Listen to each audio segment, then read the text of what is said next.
also, dear, why should somebody take the time, take the effort to make the yatra to this vortex area, and also just please, we would like to know that.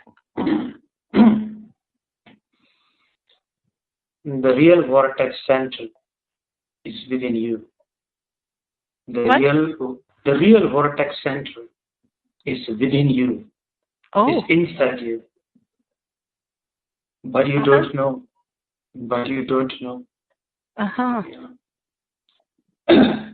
So what we do is we go to certain places which relate, to that center on the planet Earth. So there are vortex centers in the universe, then there are vortex centers on Mother Earth, then there are vortex centers in the human body. Jo Brahmanda Soi Pinda Jo Khoje So Paava.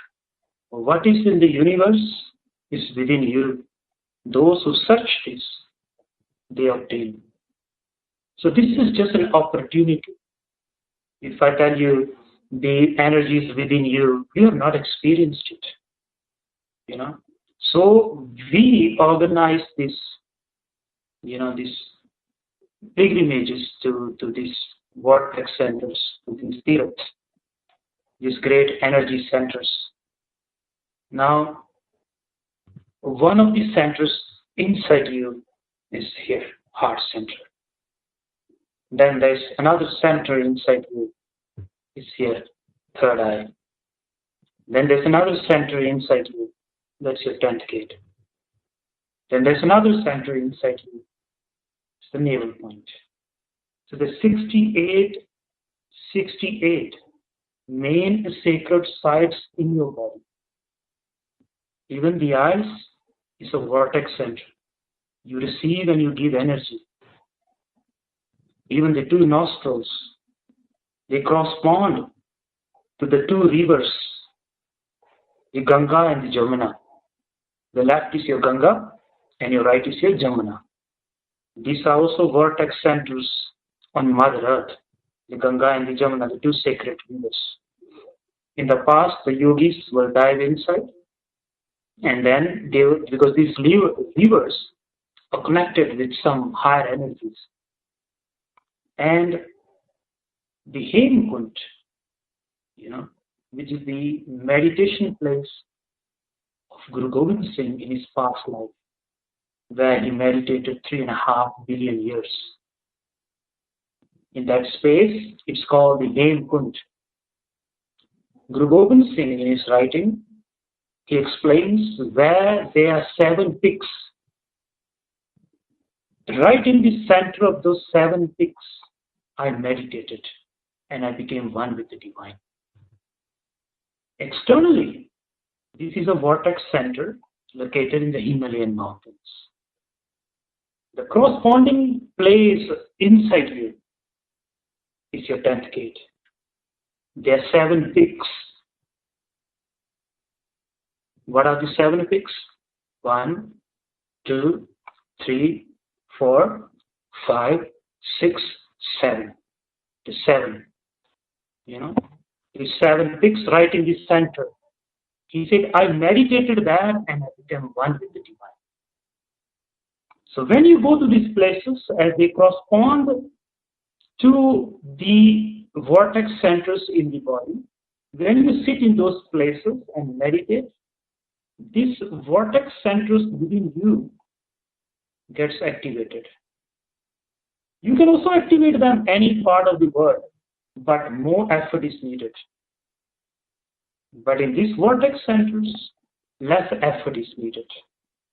Like the Golden Temple, it has 4 doors. The heart center here, there are 4 main nadis. When these 4 nadis are open, subtle veins, the Golden Temple is activated. So every external vortex center corresponds to the vortex center within you. And the reason why we go outside, so that we can activate that exact point inside us. That's why we travel to this place. It's a very ancient science. It's not a belief, it's a science and has to be experienced. So that is why we go to these centers. So I invite you to come and experience this. And don't believe me that you don't need to believe. We have believed enough. So just come and be part of other seekers, be part of the Sangha, be part of Sangat, and we sit together. No one is high, no one is low, no one is a teacher and no one is a student. It's just the roles we are playing. There's some things I can teach you, there's some things you can teach me. So we exchange these roles. The only effort is to open the vortex centers within us so that we can become one with the divine. We can experience the universe within us. So we can. What a blessing. What a blessing. Mm-hmm. Can you tell us how that vortex was created at the ranch? Well, as I said before, whenever an awakened master, the master, his whole life is a gift. Right from his first breath to his last breath, he lives for others. That's why he's a master. The master, when we talk about Sri Saint Sahib Yogi, he gave us many gifts. And the greatest gift is the gift of Dharma. And that's what the master gave. He brought the Dharma to the West. Uncountable gifts. Then he gave us one more thing, which from my perspective, nothing is more precious, nothing is more higher than that gift. And that is the gift of the Guru. He gave us the Guru. He gave us the Sri Guru Granth Sahib, which includes all the wisdom of the past, all the wisdom of the here and now, and all the wisdom of the future. That's the highest gift. And many other gifts. Was that written only by Sikhs? Is it a totally Sikh endeavor? Sri Guru Granth is a universal text, a universal sound pattern, which includes the writings of many religions, many spiritual paths, many traditions. Many spiritual paths. And it does not only contain the writings of the Sikh Gurus, but it also contains the writings of other awakened beings from the various traditions that existed in India during the times of the Gurus. It's a sound current. It's a sound current, that's all. Mm-hmm. It's a divine. It is the universal sound current coded, downloaded in the form of sound, the primal sounds. So it is nothing to do with the Sikh religion. It is a universal sound current. That's what the Sri Guru Granth is. Oh, good. So you mean I don't have to be religious with your Dharma in order to do this? No, Dharma means, Dharma, there are two. One is karma, one is Dharma. Karma means action, and ma means I. So karma means I am doing the actions. I am doing this. I am doing that. My ego is doing everything. That's karma. Kar means action. Ma means I. I am doing everything. Next is Dharma. Dhar means to let go, and Ma means I.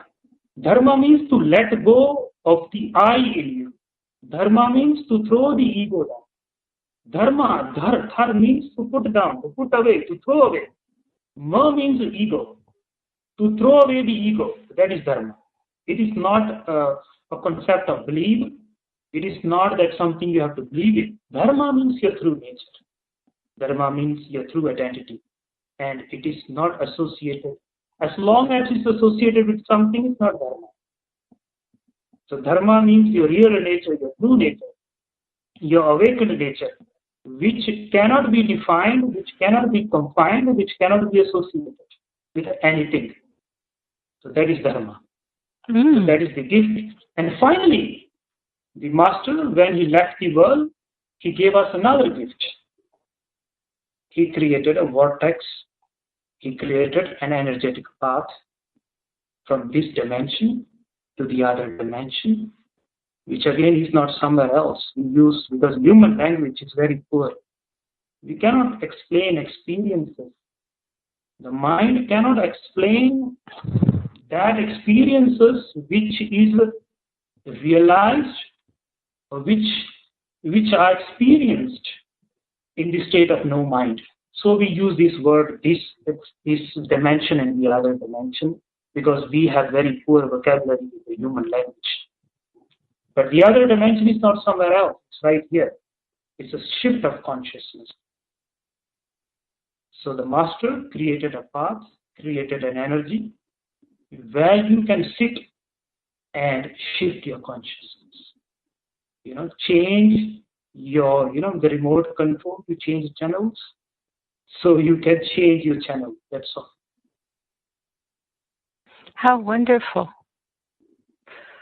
Well, I will certainly be with you.